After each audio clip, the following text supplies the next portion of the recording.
Thanks for that, Lou. Let's get right on out to Mayor Deegan right now, addressing us all regarding this hurricane. Early Wednesday on the Gulf Coast of Florida. We can expect to feel our strongest impacts tomorrow afternoon. And Idalia will bring tropical storm force winds and a storm surge up to 3 feet, the potential for flash flooding and threat of tornadoes. A westward shift in the forecast has slightly reduced the wind and rainfall flooding threats, but we still expect major impacts to our community. I'm going to be bringing up Alex from the National Weather Service to give you the particulars on the forecast coming up after we hear from everybody else here this morning. I just want to give you an update on where things are for the city of Jacksonville. All city of Jacksonville buildings remain closed to non-essential personnel. That's today and tomorrow. And the Duval County Public Schools will remain closed through Thursday. That remains the same, just same as yesterday. Jacksport closes today at 5 p.m. There will be no lifeguards on Duval County beaches after 5 p.m. today, so stay out of the water, please. There is a lot of rip current out there, and there is absolutely no scenario under which it is safe to be out there in the water. So please do not endanger the lives of any sort of first responders or anybody that might want to hop in and save your life because you decided to get in the water. Just don't do it. Do not go near any downed power lines, and don't walk or drive in any standing water. Likelihood of standing water is going to be pretty big in some areas after this storm. Also, if you live in a low-lying area or a coastal area or a manufactured home where you have concerns, this would be the time to access one of the 6 shelters that is open. And here's who they are right now. We have Chimney Lakes Elementary School, La Villa Middle School, Ocean Way Elementary, Landmark Middle School, Atlantic Coast High School, and the Legend Center. We are also working to add a 7th shelter in the Baldwin area, as that community is likely to feel the strongest impacts from Idalia as it makes its way toward us. Additionally, JTA will be providing continuous bus transportation for the residents of Ken Knight Drive neighborhood over to the Legend Center. As you know, all of you know how historically bad that area is in terms of flooding, so we'll be providing those folks with a way out of there. There is a bus stop at Moncrief and Ken Knight Drive, and buses will run every half hour starting at noon today. JTA will provide rides back to the bus stop after the shelters are closed. So I want to thank all of our first responders and Red Cross volunteers for the incredible work they are doing and will continue to do throughout this storm.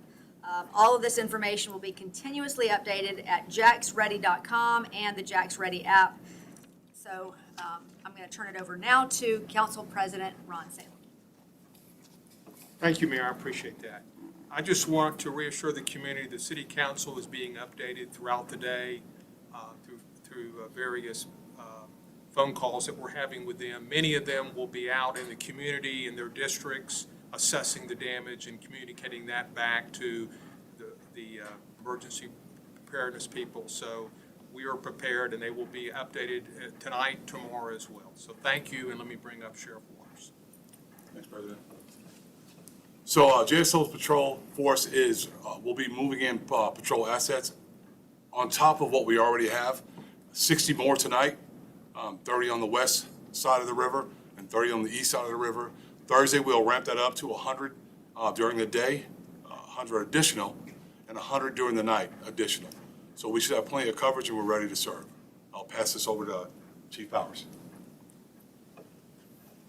Good afternoon. JFRD is kind of in the same posture as the Sheriff's Office is. We will be doubling our staffing tonight at 8 o'clock, and that will continue forward until we deem it has become safe to reduce that staffing back down. At 2 o'clock this afternoon, we will be deploying our ERAT teams that I talked about yesterday to the 5 locations within Duval County, and also those swiftwater rescue assets will be deployed as well. And our USAR team will be on standby at the Prime Osborne, but that all begins at 2 o'clock this afternoon. With that, I'll turn it over to our Director of Emergency Preparedness, Andre Ayu. Good afternoon. I'm going to repeat a few things that I mentioned yesterday, but I think it's important enough to mention today since the storm is almost on us. If you haven't already, now's the time to make sure that you have your supply kit together, know your evacuation zone, and with the heightened threat of tornadoes, now's the time to review your safety plan with your family. If you have yard debris, make sure that it's cleared and not blocking storm drains. And now is also the time to walk around your property to secure loose items. Along with the tropical weather threats, I hate to bring this up, but the heat advisory is in effect until 7 p.m. tonight. So please, if you're out there prepping for the storm, make sure you hydrate and take appropriate breaks. So with that, I just want to thank you, and I'll have Jay Stope, JEA, come up. Thank you. Thank you. The storm, while it has shifted slightly and there might be slightly less wind, is still going to be damaging to our system. We expect to see outages starting early in the morning and tomorrow. We have all of our crews ready and on standby, and we have 500 extra crews, folks that are coming in from Missouri and Texas and contract crews to respond the best we can to keep the water, the wastewater, and the electric up and running. As the mayor said, please stay away from any down power lines, and we're as ready as we can be right now, including the help and support that we get from JTA with our busing and I think Nat Ford. Thank you, Jay. Good afternoon. Nat Ford, CEO, JTA. Our fixed route services, Skyway, Ready Ride, Express Select, and Clay County services will all be suspended tomorrow. We hope to resume services on Thursday morning, depending on road conditions. St. John's River Ferry service was suspended this morning for the entire day, and we do not expect to resume service until Friday. We have begun shelter evacuation shuttles to all locations, locations that we are sheltering. That began at 12 noon today, and as Jay mentioned, we are partnered with JEA for those additional crews that are coming into town to shuttle them to the staging areas for support of power restoration. As it relates to emergency preparedness on fuel reserves, we've reserved enough diesel fuel as well as gasoline to support our teammates here. With that, I'll turn it over to Nina Sickler, Director of Public Works. Nina? Thank you. Good afternoon. Our right-of-way and stormwater management teams started yesterday and are continuing today to site review and prepare for the storm to make sure our stormwater system is cleared and ready to go. Our debris management contracts, we have 2 contractor teams that will be positioned on standby starting at 7 p.m. On either side of the river to assist ERAT as needed. We also have our traffic engineering lift trucks positioned on each side of the river to monitor signals and signs and ready to assist in repair as needed. And a reminder that garbage, recycling, and yard waste, the Wednesday pickup will be moved to Saturday, and Thursday and Friday we're anticipating to be unchanged.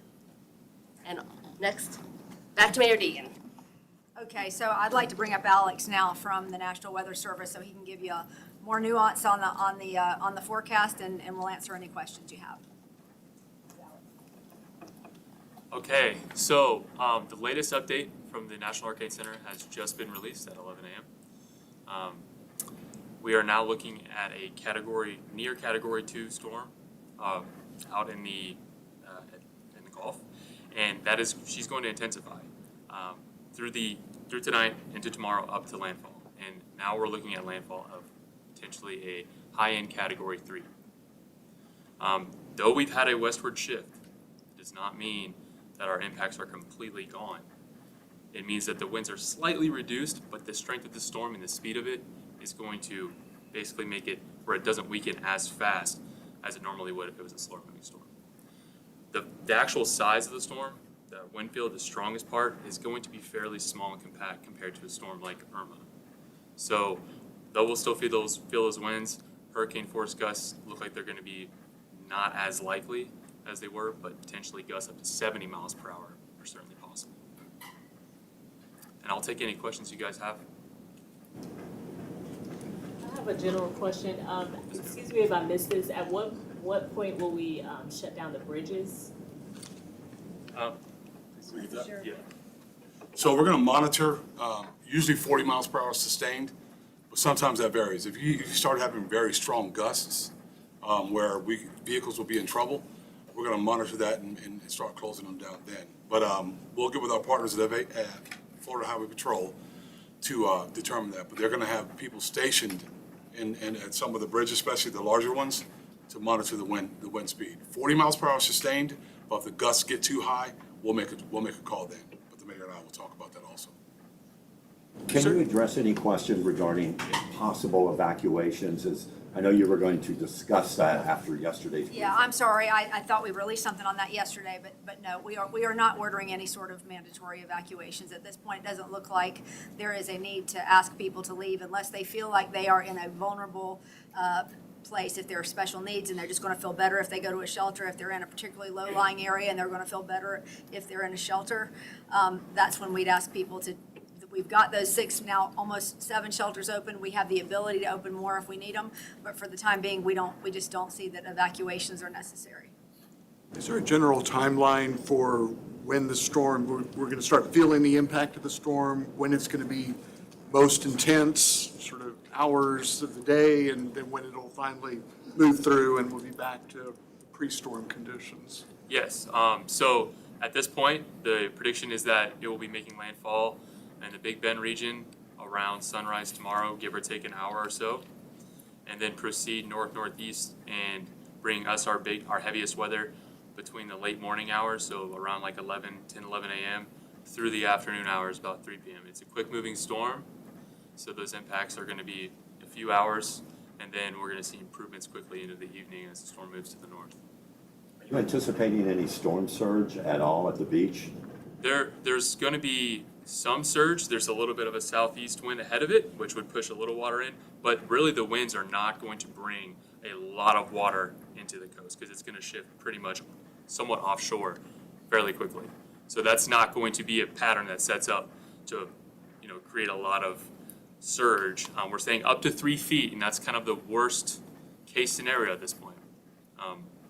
Same along the river then as well. The river's not a concern. There will be points along the river, particularly like the North Bank and areas like that where we may see the water levels rise. As far as breaching, that's a little uncertain now considering the winds may be a little bit lighter with the storm shifting a little bit further west, but certainly that's a possibility that we could have some issues along the river, especially along that part in a couple low-lying areas like Kidney Drive. I know there's concern about schools.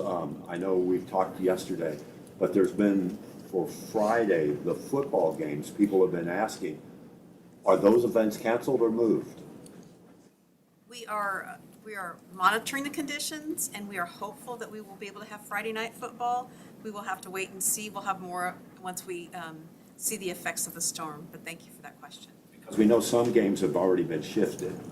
Our games have not been shifted at this time. Mayor Deegan, yesterday you made some comments about sandbags and there was some confusion. Can you give us some clarification or expound on that? I'll just tell you exactly what I said to you yesterday.